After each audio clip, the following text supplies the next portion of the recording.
Mavericks, this is Robb Reinhold and welcome to the trading room.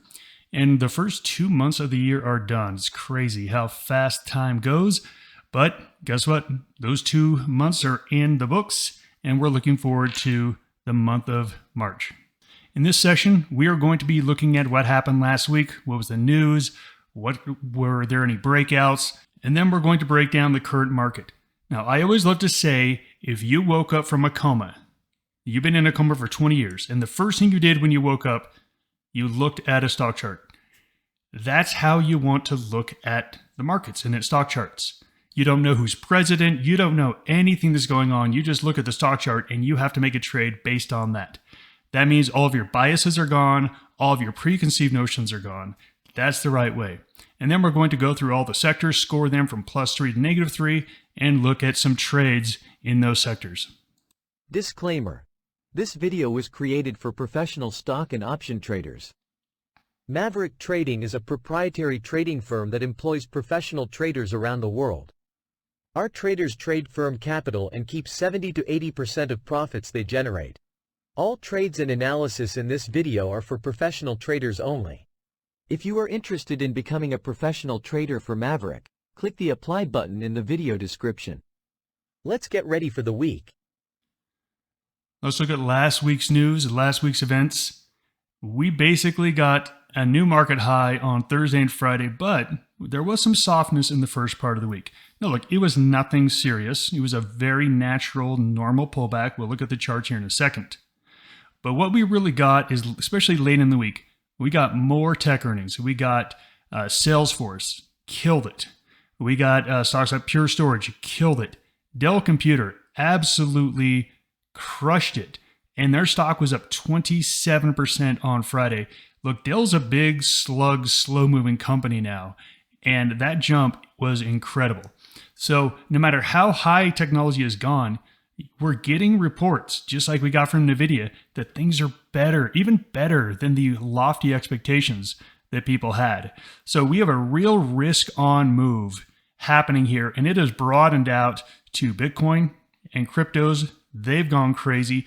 Basically, there's a ton of money coming into risk assets right now, and it doesn't look like it's ready to end anytime soon. We'll take a look at the charts, but you'll see we close at highs on Friday. So not just all-time highs, but also the high of the candle.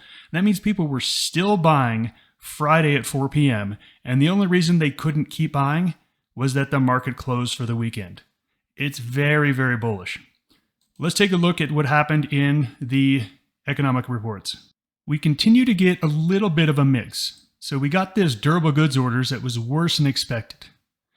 So people are thinking, okay, things are not as good as expected. Consumer confidence, not as good as expected. GDP from last quarter was revised down a little bit. So all of these things, again, are saying that the Fed isn't worried about the spiking inflation. And then we got the big news of the week, the core PCE price index. Now this came in at 0.4 as expected, but the headline number came in at 0.3, which was less than expected. So the first couple days of the week was all about an economy that's not as strong as projections, and then we get inflation coming down, and we even got a bad ISM report on Friday. But what did we get? We got amazing corporate earnings and an economy that's strong enough. That's all it needed. That's all the market needed, because what happened was bond yields came down to 4.2 and it sparked a market rally. Let's take a look at the last week's trades I shared with you and see how they did. I'm going to go through these pretty quick because we had 5 and I don't want to go too long in this section. We had a bearish trade on WPC. WPC was down the first part of the week, up the second part of the week. It was basically flat on the week. This trade has 2 more weeks to go. So we just need this thing to go below 55 is the trade. Next up, we had CP. This is a railroad company, and you can see we backed off a little bit in the week, but in a nice candle on Friday. I don't see any reason why we don't see some breakouts here on some of these stocks this week. And then a big gainer here in Celsius Holding. We were long in this one. This thing jumped 22, 23% this week. Great trade on that one.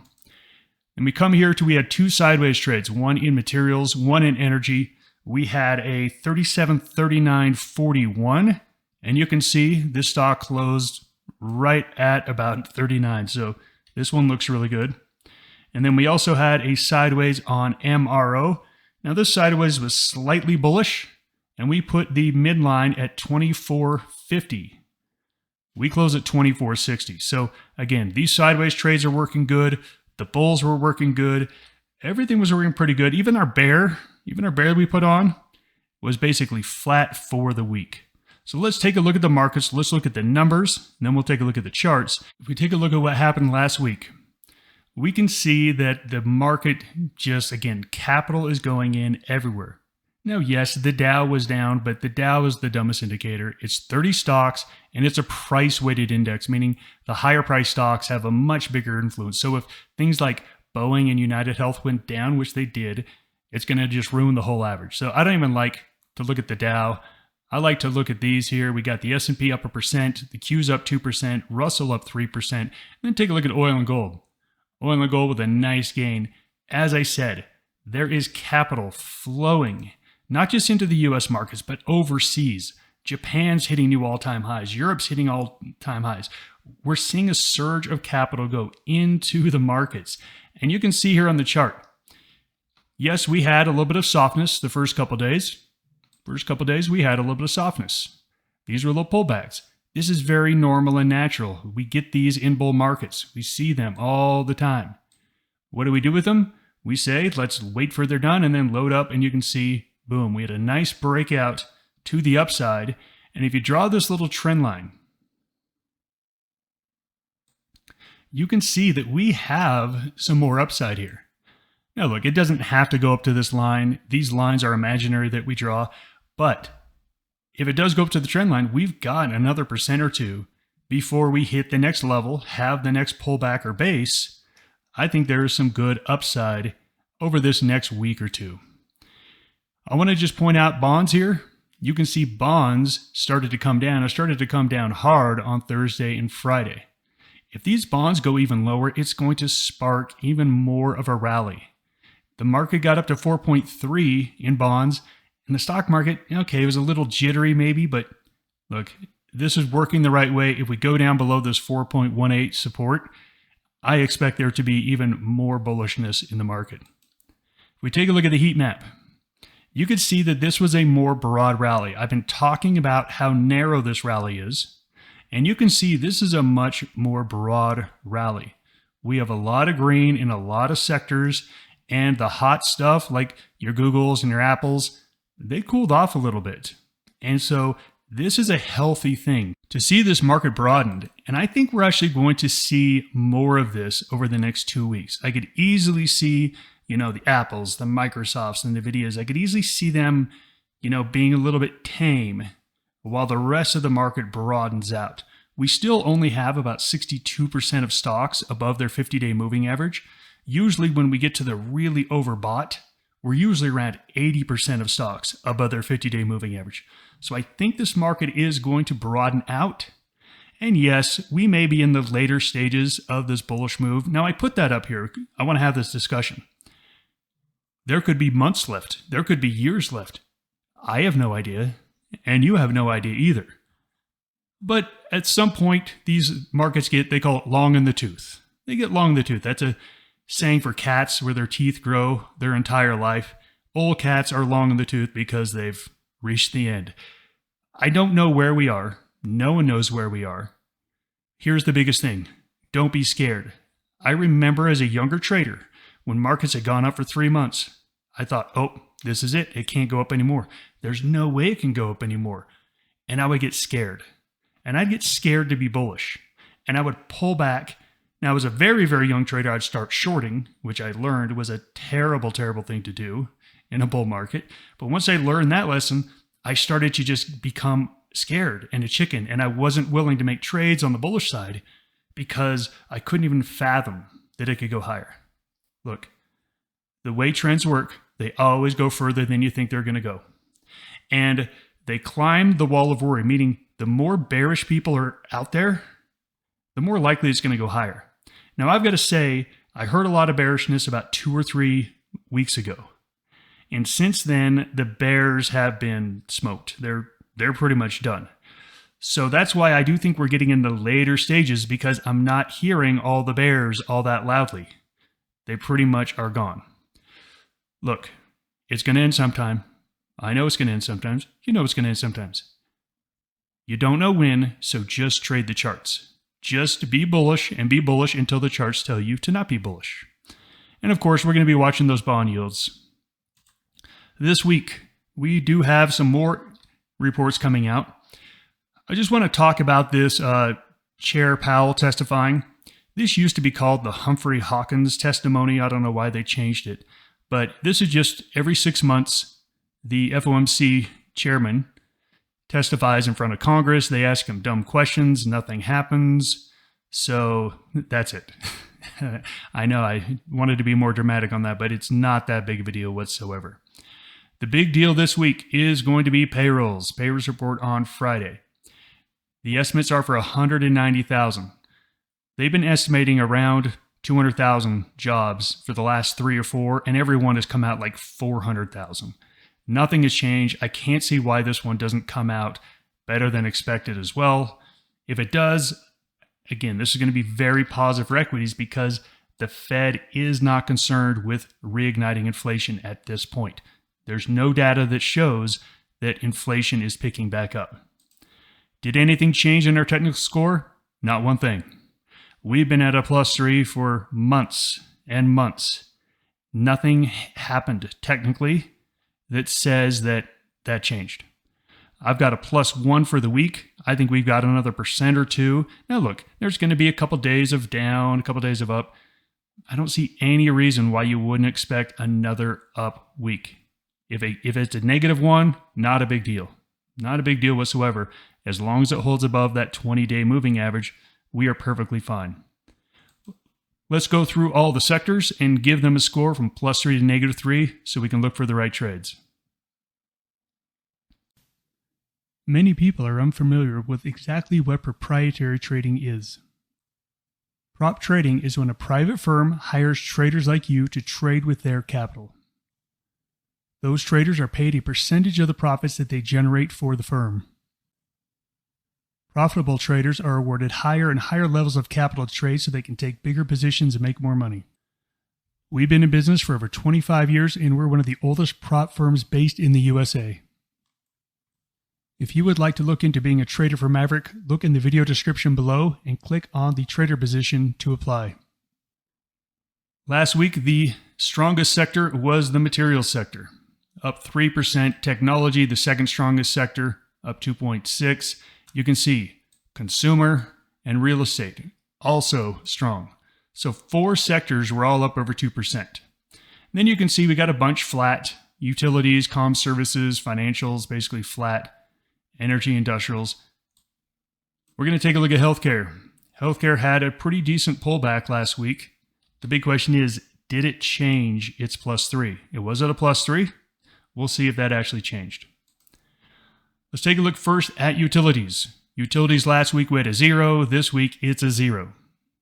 It was between the moving averages and it ended the week between the moving averages. We've been at a 0 for a couple of weeks now. No update on this one. Communication services, we were at a +3. We did have a little dip here down to the 20-day moving average, but you can see it turned nicely. And at this point, we've got a really nice little ascending triangle pattern forming here. I don't see any reason why this doesn't break out to the upside. It stays a +3. Coming over here to real estate, we'd had real estate at a 0 to a -1 for really the last month or two. And we have a new score. We have a nice little candle. I want one more candle above that 20-day moving average before I move it to a +2. But this one is definitely looking to be strengthening. Now, whenever we talk about these changes, when something changes, it's very noticeable. We're looking for momentum.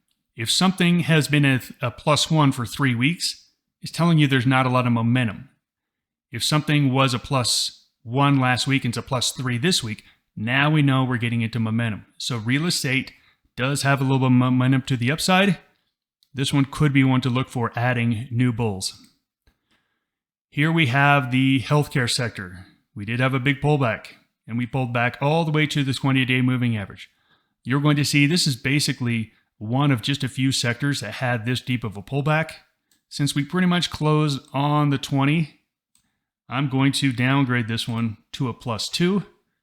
I fully expect there to be a decent bounce off this level, so I still think you can be long in healthcare, but we do have to downgrade it a little bit just on a technical basis. Going next to the healthcare, this is industrials. Next to industrials, industrials were my favorite sector last week, and guess what? They rocked. Look at this chart. Remember, the market had a pullback Monday, Tuesday, Wednesday. This thing didn't want to go down. It just does not want to go down. I still like this one. It is still my favorite sector to the upside. Here's financials. Financials last week was a +3. Same thing. Just would not even back down. So the market had a little pullback. Not this. This had a base. It's telling you it wants to stay strong. This stays a +3. Consumer last week was a +3, and you can see same thing. There was no sell-off on Monday and Tuesday. If you want to take a look at momentum, this went up Monday, Tuesday, Wednesday. That is huge. When the market was pulling back and this thing keeps going up in spite of it, that's showing some real strength. I do like the consumer sector as well. Tech was having a little pullback. We had downgraded tech to a +2. Well, guess what? Tech heard that and said, here, hold my beer. I'm going higher. Next up is materials. Materials, we were at a +3 last week. And guess what? We are at a +3 this week. We did have a little pause, but a nice breakout, just a base. So when we're looking at these sectors, what sectors had pullbacks? Those get a little downgrade. What stocks or what sectors had bases? Those are pretty good. They're saying, hey, we didn't even pull back. The few that actually rose while the market was pulling back, that's really where you want to focus your efforts. Materials looks great here. And then energy. Energy was at a +2. I'm still waiting a little bit on this moving average. Technically, this is sloping higher, but I've got a whole lot of +3s. I don't need to be in a rush to upgrade this one, but I've got to say, for the first time in a while, energy looks like a decent bull. First time in a while, I can say that it looks like a decent bull. When we take a look at where we were last week, we got the upgrade in real estate to a +1, and we simply had tech and healthcare switch places. There was not much change here. The strong sectors stayed very, very strong. Very happy with those strong sectors. And again, real estate looks like a buy. Energy is starting to look like a buy for the first time. So let's go and take a look at some possible setups in some of these sectors.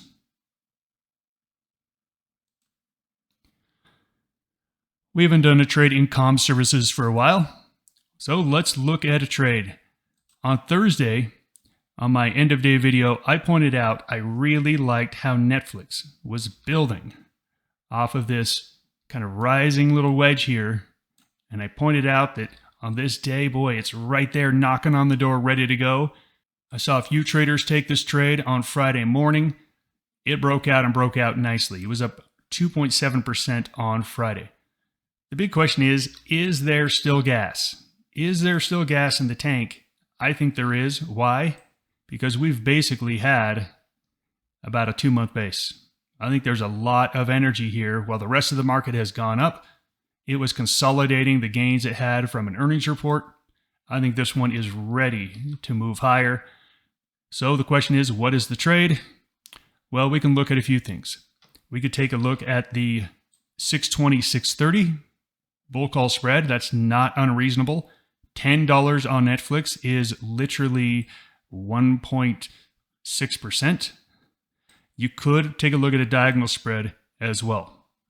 I think that vertical spread 2 weeks out makes a lot of sense at the 620, 630. Let's move on next to healthcare. Now remember, healthcare had a big pullback, pulled all the way back.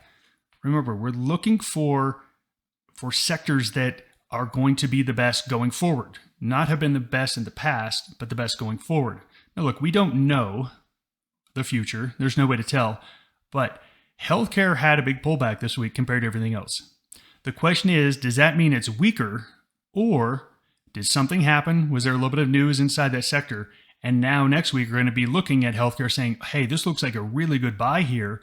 I can get something for cheaper than it was last week, where they can't do that in the rest of the sectors.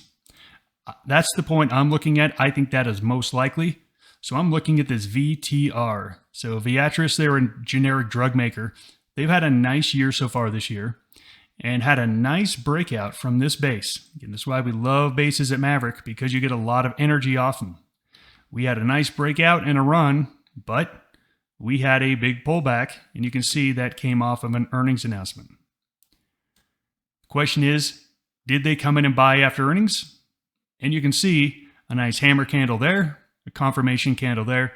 This fits a really nice bull pullback as far as what was resistance becomes support. This one, to me, looks like it has some decent upside. So the question is, how do you play that upside? Do you want to play it moderately? And if you do, I think this 12-13 bull call spread, that is basically playing it from here to here. The stock right now is at $12.59. You'll probably pay about 65 cents on this one. So this will be a positive theta, positive delta trade, meaning that even if it goes nowhere, you're going to make a tiny bit of money. If it goes up, you're going to make money off both delta and time decay. If you want to be a little bit more aggressive and you're willing to go out more time, I think this trade looks really interesting. The 12-13 with a diagonal. So basically you have 2 weeks out.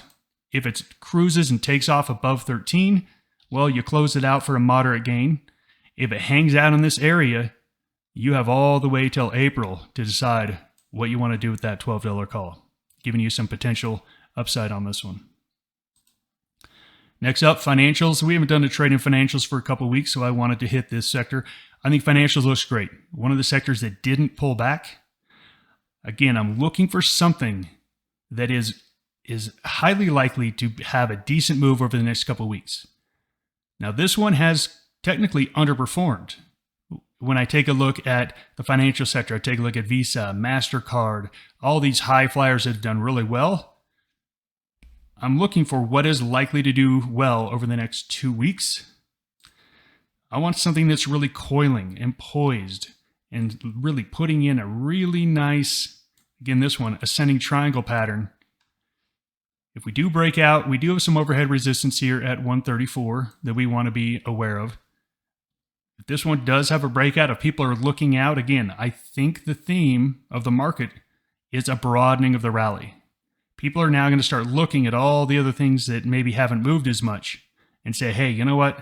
We want to be in these stocks because we still see upside opportunity in them. With Blackstone, you've got a lot of choices because there's dollar strikes on this. I love when high-priced stocks have dollar strikes.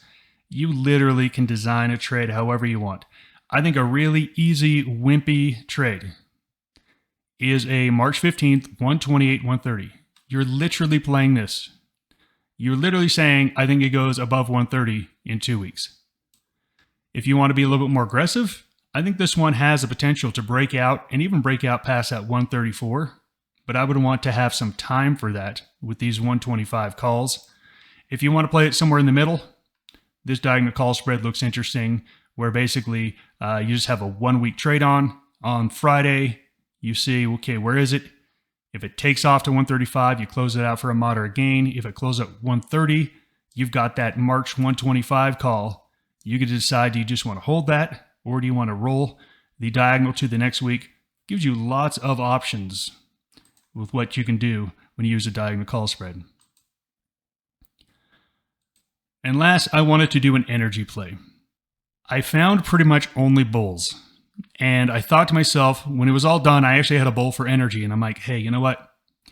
We have to be realistic. We can't just go all bullish, because when you finally get to the point in the market, when you feel like being 100% bullish, you should worry. Let me say that again. When you get to the feeling where you're like, hey, this market's going to keep going up. I don't know why I'm doing some bearish trades. I'm going to go all the way bullish. I want that to be a huge red light, a huge alarm going off in your brain, because That's how the markets work. Markets keep going up until everyone thinks they're going to just go up forever. That's when you get tops. That's when everyone goes in. You get a blow off top, and then there's no one behind there. There's no one behind there because those are the last believers. The people that fought it and fought it and fought it, they finally said, hey, you know what? We'll get in. That's the last money in the market.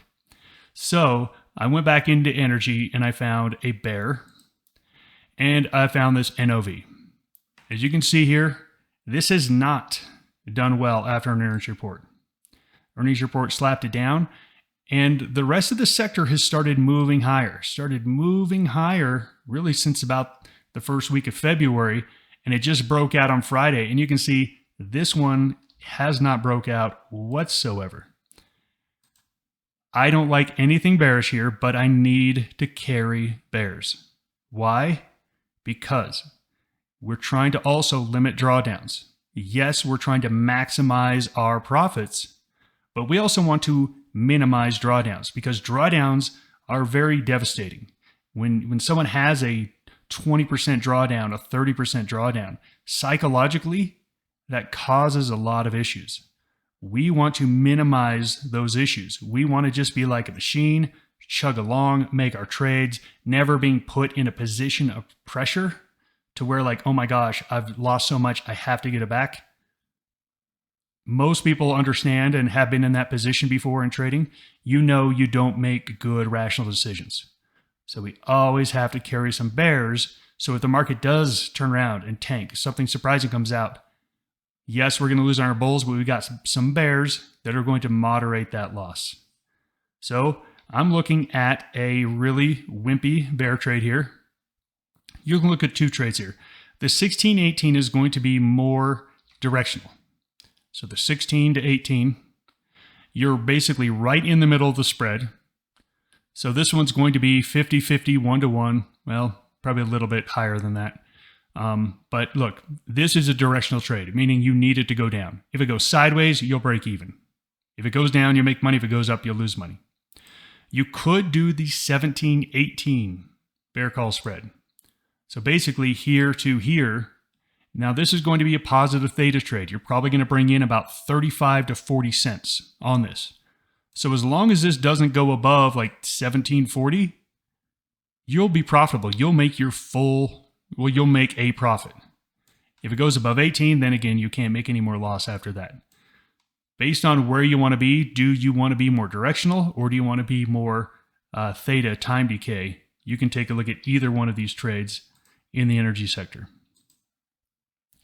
We may use one or two of these trades in our trading collective group. Maverick Traders, you guys know about the trading collective. We started doing it in January where we're making real trades in a real account. We're actively managing it. The account closed up about 5% for the first 2 months. And again, we're only taking 2% of risk and we're doing about 10 to 13 trades. So we only have, like 20% of our account even at risk. So we're really happy with the results so far. If you want to join us, send any one of us an email and we'll get you in one of the sessions. If you want to share some trades with other traders, go on to maverickTrading.com, log into the members area, and go into that forum and let's get the chatter going. I pretty much left this how it was last week. Bullish but cautious. Again, you don't need to be scared. There's no reason to be scared. You just need to be realistic. Oh, this market's been going on for a while. It could end at any point. So what do? You just keep trading long. You just keep being net bullish. But you're watching the fundamentals, and sorry, not fundamentals, but technicals. You're watching the technicals. Once that 20-day moving average breaks, that's your first sign that, hey, you know what? I'm going to pull back. I'm going to pull back my bullishness. Until that happens, just stay at a +3 and enjoy it. Just enjoy it. That was the hardest thing for me. I told you that I was a perma bear for about 2 years, from about 2002 to 2004. I was a perma bear. Everything was bearish. Nothing was good. And the market kept going up and I just kept fighting it and not believing it. I finally realized how dumb I was being. Just get on the train. Just get on board. Enjoy the ride. My ego was all about being I didn't want to be the guy that got in at the top, because I saw people that got in at the top in March of 2000. And I thought, what idiots. What idiots. So what I did is I set myself up that I didn't want to be an idiot. So for me to be intellectually superior and not an idiot, I had to not participate in the rally. And it really hurt me. So I had to do a lot of psychological evaluation and really get myself to be very comfortable in bull markets. Now, I love bull markets. They're better than bear markets. I used to love bear markets more. Bull markets, so enjoyable. You can make so much money in them, but you just got to buy into them. Yes, they'll end, and when it ends, you will get stung a bit, because if you're net bullish and the market does turn, yeah, you get stung at the end. But if you made money in all the months leading up to that, that's just a drawdown. It's just a drawdown, so don't be scared. You can, though, ratchet down your risk. You can just do less aggressive trades on less aggressive stocks, but still be bullish. That is one way for you to maybe tone down that fear you might feel for being long in a market that's gone up so much. That's it for me. Thank you so much, everyone. Have a great weekend. Goodbye, everyone.